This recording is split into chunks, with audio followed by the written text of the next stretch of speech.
ജീവിതശൈലി കൊണ്ടും മാറുന്ന ആഹാര രീതി കൊണ്ടും ഇന്ന് ഏറ്റവും അധികം കാണപ്പെടുന്ന ഒരു അസ്വസ്ഥതയാണ് നെഞ്ചെരിച്ചിൽ അഥവാ ഗ്യാസ്ട്രോ ഈസോഫാഗൽ റിഫ്ലക്സ് ഡിസീസ്. ഞാൻ ഡോക്ടർ അഷ്ബു ജേക്കബ്. ഉയർവനി ലൈഫിലേക്ക് എല്ലാവർക്കും സ്വാഗതം.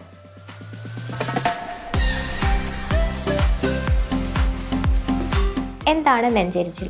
നമ്മൾ കഴിക്കുന്ന ഭക്ഷണം അന്നനാളത്തിലൂടെ ആമാശയത്തിലെത്തുന്നു.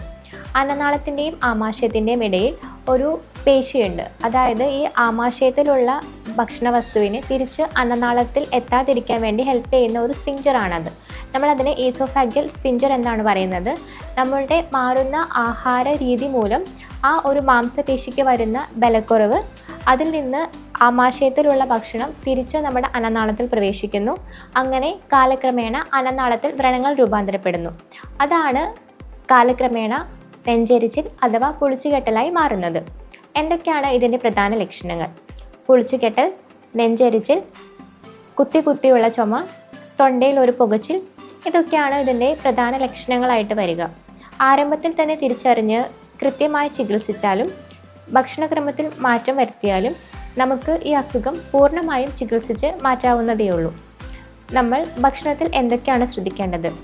കൃത്യസമയത്ത് കറക്റ്റായിട്ടുള്ള ഇടവേളകളിൽ ഭക്ഷണം കഴിക്കുക. ബ്രേക്ക്ഫാസ്റ്റ് സ്കിപ്പ് ചെയ്യാതിരിക്കുക.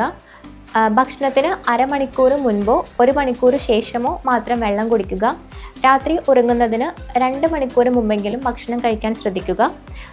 ആഹാരത്തിൽ ധാരാളം ഫൈബർ കണ്ടൻ്റുള്ള പച്ചക്കറികൾ, അതോടൊപ്പം തന്നെ പഴങ്ങൾ ഉൾപ്പെടുത്തുക. എരിവ്, പുളി, അമിതമായ ആഹാര പദാർത്ഥങ്ങളും എണ്ണയിൽ വറുത്ത് പൊരിച്ച മത്സ്യം, മാംസം മുതലായവയും കംപ്ലീറ്റ് ആയിട്ട് ഒഴിവാക്കുക. പുളിപ്പില്ലാത്ത തൈര് ഭക്ഷണത്തിൽ ഉൾപ്പെടുത്തുക. പുറമേ നിന്നുള്ള കോക്ക്, അതേപോലെ തന്നെ പുകവലി ശീലം പാടെ നിർത്തുക. അതോടൊപ്പം തന്നെ നമ്മൾ ഫ്രൂട്ട്സ്, അതായത് സിട്രസ്, പുളിപ്പില്ലാത്ത ഫ്രൂട്ട്സ് ധാരാളമായി കഴിക്കുക. ഈ കാര്യങ്ങളൊക്കെ ശ്രദ്ധിച്ചാൽ നമുക്ക് നെഞ്ചെരിച്ചിൽ വരാതെ നോക്കാവുന്നതേ ഉള്ളൂ. ഉയർവനി ലൈഫ് തുടർന്നും കാണുക.